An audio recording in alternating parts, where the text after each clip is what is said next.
ዶርዜ ሲባል ነው የምሰማው። ዶርዜ የሚባል ሀገር የሸማቾች ሀገር የጥበብ ሀገር ሲባል እሰማለሁ። በተለያየ አጋጣሚና በተለያየ ሁኔታ እሰማለሁ። ዛሬ አርባ ምንጭ በመጣሁበት ሳልጎበኝ ሳላይ መሄድ አልፈለኩምና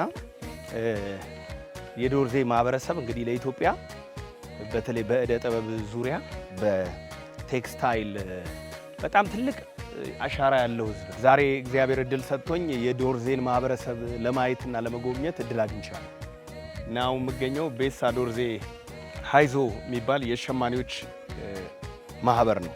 ዶርዜ ሲባል የሚመጣል ነገር አለ አይደል? ወደ አይምሮ የሚገባ ወደ አይምሮ የሚመጣ ትልልቅ ጥበብ ስራዎች አሉ።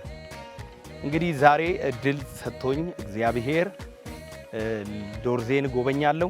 ከዛ መጎብኘት ብቻ አይደለም ለምድሪቷ ደግሞ ጸልዬ እወጣለሁ። የዶርዜ ማህበረሰብ የባህል ሁኔታውን እንዲሁ ገጠር መጥቼ እዛው አካባቢ ሄዞ የሚባልበት መጥቻ ያለው ባልኩት መሰረት ዛሬ እድሉን አግኝቻለሁ። ሰላም ጤና ይስጥልን። አብሮ ይስጥልን። እንደምን አሉ? ደህና ነው። ደህና ኖት? ማን ይባላል ስሞት? ግርማ ነኝ።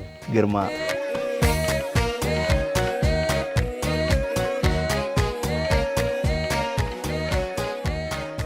የሰራነው እኛ ነን። ይገርም። የክብር ልብስ ነው። ዋው ቴንክ ዩ ቴንክ ዩ።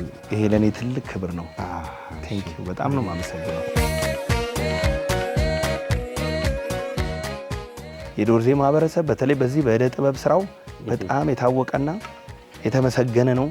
የኢትዮጵያን ባህል በማስተዋወቅ ትልቁን ድርሻ ይወስዳል።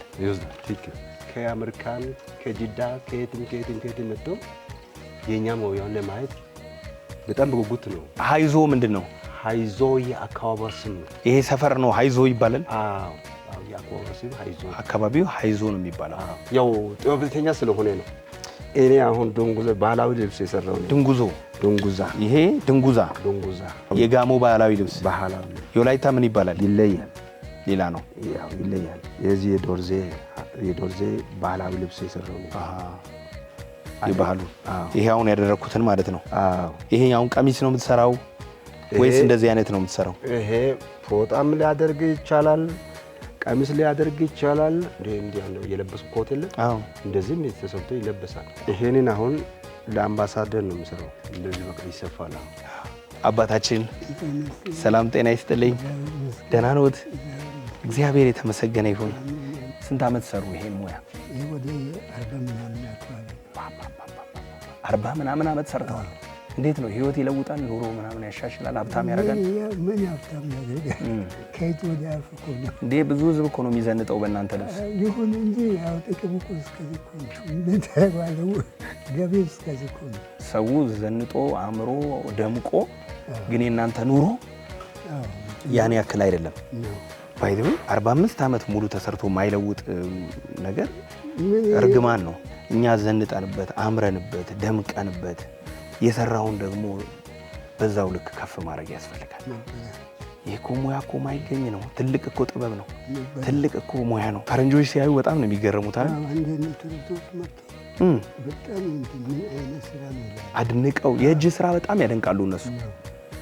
እኛ ጋር ደግሞ የፋብሪካ ውጤት ካልሆነ የእጅ ስራ ብዙ ይንቃል። እንደውም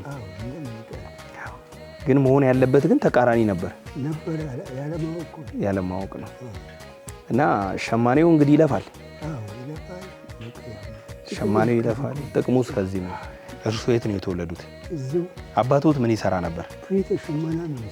እሳቸው ሸማኔ ነበሩ።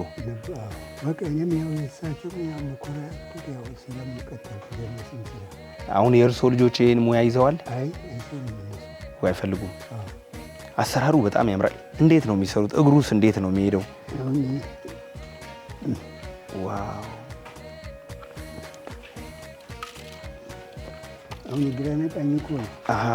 እያንዳንዱ እግሮት እንቅስቃሴው የሚሰራው ነገር አለ፣ የሚያንቀሳቅሰው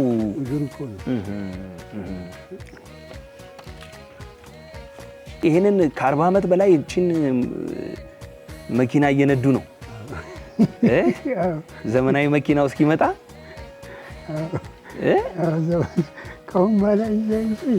እግዚአብሔር አዋቂ ነው። እኛ ይዘናል። እኛ ለልጆች ምን አይነት መኪና ድንገት ከመጠኛ እንጂ አይ እግዚአብሔር ዘራችሁን ይባርካል፣ ልጆቻችሁን ይባርካል። ግን በጣም እናንተ የጥበብ ሰዎች ናችሁ። በኢትዮጵያ የምትታወቁት እናንተ በጥበብ ነው። አዲስ አበባ ወደ 4 ኪሎ አካባቢ። የት ሰፈር ነበሩ? ሽሮ ሜዳ ነበር። ሽሮ ሜዳ። ኦ የስ ሽሮ ሜዳ ትክክል። እደ ጥበብ ያለው ሽሮ ሜዳ ነው። ከዛ ደግሞ ወደ 4 ኪሎ ወረዱ። 4 ኪሎ አሁን ቅድስተ ማርያም ቤተክርስቲያን ይገርማል። ስለዚህ እንዴት ወደ አገሮት ተመለሱ? ንብረት የአባታችን ንብረት ይዘን። ስለዚህ እናቴ አባት ቤት ንብረት አለ፣ እርሻ አለ፣ ማሳ አለ። አይ በጣም ገርሞኛል። እችኛዋ ምንድን ናት? እስቲ ለምሳሌ እቺን አስረዱኝ እስቲ። መንካት ይቻላል? ችግር የለም። እሺ አሁን ተወጠረ። ጥበበኛ ህዝብ። እሺ በእግሮት ነው የሚሰሩት? ከዛ እስቲ በእግር በቃ እንደ መኪና ያንቀሳቀሱታል። ይሄ ነው ጥበብ ማለት። እውነትም የጥበብ ሰው። እጆትስ ምን ይሰራል?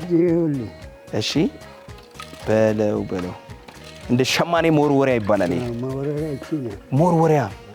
ክሩ እዚህ ውስጥ ነው የሚቀመጠው። አያቴን አስታወሰኝ። በቃ አያቴ እንደዚህ ስትፈትል ነው የምትውለው። ማታ ማታ ይፈትላሉ አሮጊቶች። ቴሌቪዥን አልነበረም፣ ምን አልነበረም።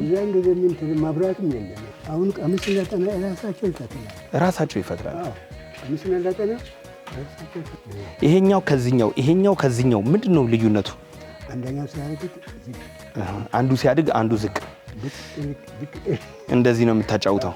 እሺ ከዛስ? ይሄኛውስ መሰብሰቢያ ነው? አዎ መሰብሰቢያ እኮ ዋናው እሱ። ሞተሩ እሱ ነው። ይሄ ምንድን ነው? አርብ ሲሉ ቅዳሜ የሚለው ነው የመጣልኝ። አይ ምን መሰለህ ቀናቱን ሳይሆን እሱም እኮ ነው አርብ። ያው ምን አውቃለሁ እኔ ከተማ ልጅ። አሁን ዛሬ ቀኑ ምንድን ነው? እንግዲህ አርብ ነው። አይደለም አይገናኝም። አርብ ነው የሚባለው። ይሄ ምን ይባላል? እሱም ያው የሱ ማሰሪያ የአርብ ማሰሪያ ነው። ይሄ ምን ይባላል? መምቻ ነው። መምቻ። ይሄ ምን ይባላል? መን። ጥርስ ደግሞ አለው። በምንድን ነው የሚሰራው? ይሄ ጠንካራ ነው። በቀርከሃ ይህን የሚሰሩ ባለሙያዎች የሚያመርቱ አሉ። ለሸማኔ አምርተውም ያቀርቡ። ከእነሱ ላይ ነው የምትገዙት። ለዚህ ደግሞ ሙያ ይፈልጋል። ይህን እንጨት ለመስራት የሚሰሩ ሰዎችም አሉ፣ ባለሙያ ናቸው። ይሄ ድር ነው። በዚህ በኩል ነው የሚዞረው። ሲያልቅ እየጨመርክ ትጨምራለህ። በሀይዞ በዶርዜ ከባለ ጥበቦቹ ጋር እየተጫወትን እያወራን ነው የምንገኘው። አባቴ ስሞት ማን ይባላል? ታደሰ ፈለቀ። ምን እየሰሩ ነው አሁን እርሶ? ኩታ ምንድን ነው? በበዓላት ጊዜ የሚለበስ በበዓላት ጊዜ ለጌጥ ወንዶች አሸብሽበው የሚሄዱት በዚህ ጥበብ ነው ማለት ነው። እደ ጥበብ ነው። የምን አገር ባህል ነው ይሄ? ኩታ የዶርዜ ነው። ስለዚህ የምትሸጡት እዚሁ አካባቢ ነው ማለት ነው። ለዚሁ አካባቢ ሰው። እዚች ቢጫ ነገር የጨመሩባት ምንድን ናት? የጥበቡ መለያ። የጥበቡ ስም ቁርጥ ነው የሚባለው። ቁርጥ የተባለበት እቺ ቢጫ ነች አይደል? አዎ። እቺ ቁጥር ወይም 96 ቁጥር ሳባ። የሳባ ክር። እሺ ለዚህ ነው ቁርጥ የተባለው። ስለዚህ ቁርጥ ስላለ ቁርጥ ትባላለች። ቁርጥ ጥበብ ድንቅ ነው። ይሄን ለመስራት ዝም ብሎ የሚሰራ አይደለም። በጣም ጥበብ ይፈልጋል። እቺን ለመስራት ለምሳሌ ጥፍር ለምንዳው መኪናው ቀላል ነው አይደል? አዎ። ይሄን ከለመዱ ይሄን ቀላል ነው። ያው ይሄም ሹፍርና እኮ ነው። እግሮትም ይሰራል። እስቲ በእግሮት ስሩ እስቲ። ይሄው እንዴ የእርሶ ደግሞ ይለያል። ይሄን ያገዳ እንዳይንቀሳቀስ ወይም እንደዚህ እንዳልተከረከረ ያደረገው ነው። አይን ጥበቡ አትንቀሳቀስ ነው የሚለታች። ለምን ጥበብን ሳትጨርስ አትንቀሳቀስ። ኦኬ። ጥበቡ የግድ ካለቀ በኋላ ያው ጨርቅ እንደዚህ ይሰራል። ጨርቁ ይሰራል፣ ኩታው በዘመናዊ ሁኔታ ይወጣል። አሁን ለምሳሌ ጋቢ ስራና ጋቢው እንደ ጋቢው፣ ይህም ደግሞ ኩታውም እንደ ኩታው ነው። አካባቢው ከሌላ ማህበረሰብ ለምንድን ነው ተለይቶ የሽመና ስራ በጣም በትኩረት የሚሰራው? የድሮ አባቶቻችን እንግዲህ በቀላል ጀምረው አዲስ አበባ ሄደው በወርዜ ዞን ይዘው መሰረቱ። ከመሰረቱ በኋላ የሙያ ፈላጊ እዛ የሄደ መማር ጀመረ። ወርዜ ዞን ላይ ይሄ ጥበብ የሚያውቅ ከሆነ ዲዛይን ያሰልጥናል እዛውን ድርጅቱ። ከዛ በኋላ በቀላል ጥበብ ነው አባቶቻችሁ ይህንን በቀላሉ የጀመሩት የእደ ጥበብ ስራ ወደ ትውልድ ተሸጋገረ ማለት ነው። ከዛ በኋላ ሲዋረድ ምን ይሆናል? በቃ መጣ፣ ተስፋፋ። በቃ ማናችንም እዛው ነው ጥበብን በብዛት በቃ ሁሉም የተማረው እዛ ነው። አዲስ አበባ ተምራችሁን የመጣችሁት ነው? መጀመሪያ ሙቀቱ እዚህ ነበራችሁ? መጀመሪያ ደግሞ ቀደም ሲል እንደሳቸው የሚሰሉት መጀመሪያ ቀስሞ መጥተዋል። ጥበብን አሁን እዚህ መጥተው ድቡሻ ላይ ሲሰሩ ከእሳቸው ጎን ቁጭ ብለን እያየ ነው።